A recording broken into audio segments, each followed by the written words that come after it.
Well, g'day, welcome to HTTV. We're in Portland, Oregon today, meeting with our good friend Scott Sutton. Let's go meet some of these people that we work with. Why not, huh? Imagine a world we could live in. Put these seeds in the minds of our children. Plant these trees and grow a solution. Hemp can save the world.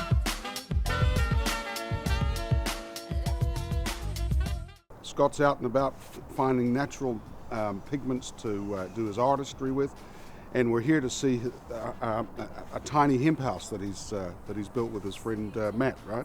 Correct. So we're going to go from here, from his studio, down to the tiny hemp house. Tell us a little bit about your work here, please. This space is an art studio and a landscape architecture kind of design studio.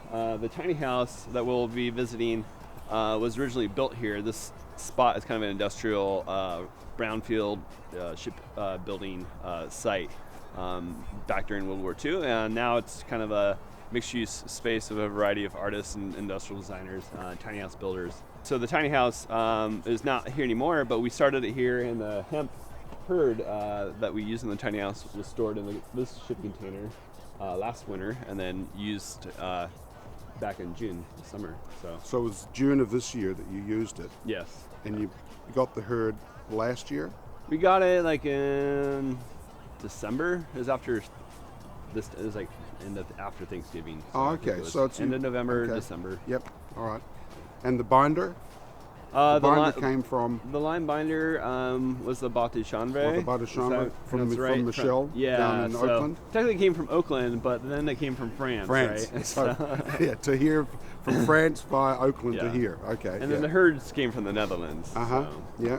Oh, very cool. So hopefully one day we'll have local herd and local lime binder. Well, that's the plan. Yeah. I mean, you know, this is such a renewable plant, and there's no reason why we shouldn't be growing hemp in America. And we've got tons of lime. Yeah. You know, every country's got natural limes that we can use and formulate and make binders with.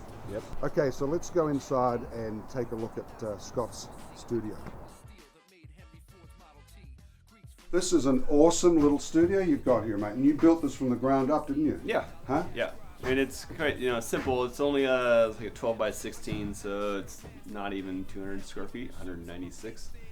And it's kind of actually needs more work, but mainly it functions for what it needs to function for right now. Regular timber framing, but I did the hemp hurd mixed with the lime in the walls in 2x4 framing.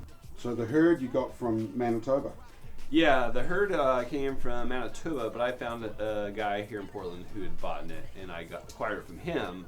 And he was using it for some school project testing. I don't know if it's Arizona State or Portland State or something, but anyways, I ended up here and bought it. I think it was like 2004 or 2003, and then I stored it for like at least 10 years before I came here in 2013 and finally was able to use it. So it's well-aged hurd.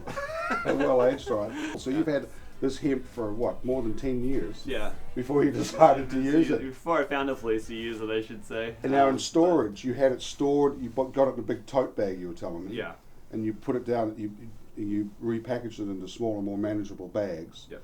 And then you had them stored in a friend's place, right? Rafters of a garage. It was stored in a few places, but the last place it was stored is in a rafter of a garage while I was down in grad school in Albuquerque. And then when I came back up here, I was like, hey, can I get those herds back? Yeah. And it was still good, right? Yeah, it was good. It was like a little colony of like some kind of ant that had made a little tiny nest in one of the bags, but out of like 40 bags or whatever it was. That's nothing. Yeah. And then what sort of binder did you put together for this? This has a lime binder that was made with a local Type S lime and also a little bit of Portland cement. So it's not ideal in terms of having the Portland cement in there, but it was more of just an experiment and wanting to use it. And the framing, like I said, this is only 3.5 inch thick walls. So it's right now it's cold in here because it's cold outside, but if there was some sun in the morning, that we'd know the passive solar design, and it definitely holds the heat and keeps it better, even without being like your standard 8 to 12 inches thick. Yeah, we found from testing that the first 6 inches of the hemp does most of the work. because with hemp, unlike any other cellulosic waste material, you're getting the benefit of thermal mass and thermal conductivity all in one material. But the first 6 to 8 inches does most of the heat and cold pumping. Yeah, so 3.5 inches is, I mean, it's still feeling a bit chilly in here. Yeah. Now, have you calculated out what it would have cost you to build this? No. I mean, this isn't like I said. If I would actually like to redo this and do it a little bit more correct in terms of the thickness. But there's also no insulation in the floor or in the ceiling. So, at some point, I might kind of like rework this. You know?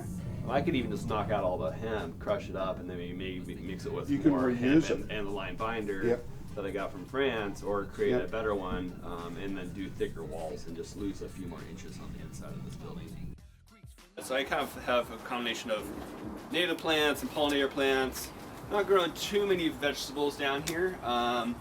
It's an old industrial shipbuilding site, so it's a brownfield and a superfund from all the toxins in the river. Of course. So it's not some ideal place you want to grow and eat.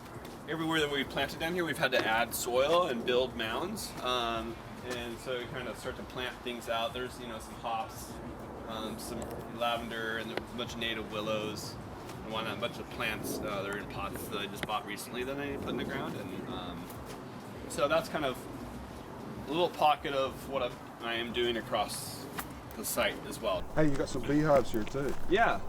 So this is more kind of like the garden, educational space. There's essentially probably about 10 beehives that we have here. From Tim, who's master beekeeper, works at the Oregon State University honeybee lab. We're doing kind of some research on the bees and using the pollen that the bees bring back to the hive to send down to the university and have tested for a variety of things, but mostly for nutritional and also for pesticides. But anyways, so this is kind of an experimental area, planting native plants and other plants that are good for pollinators and wildlife. So Scott, now we're going to head over to the tiny hemp house. Go we? Let's go. Sounds good. Hey, so I'm Greg Flavelle, Hemp Technologies. This is the HTTV Hemp Building Reality TV series. Filmed this episode in Portland, Oregon with my good friend Scott Sutton down in what looks to be the octopus's garden by the sea. Signing off. That's good. Let's go.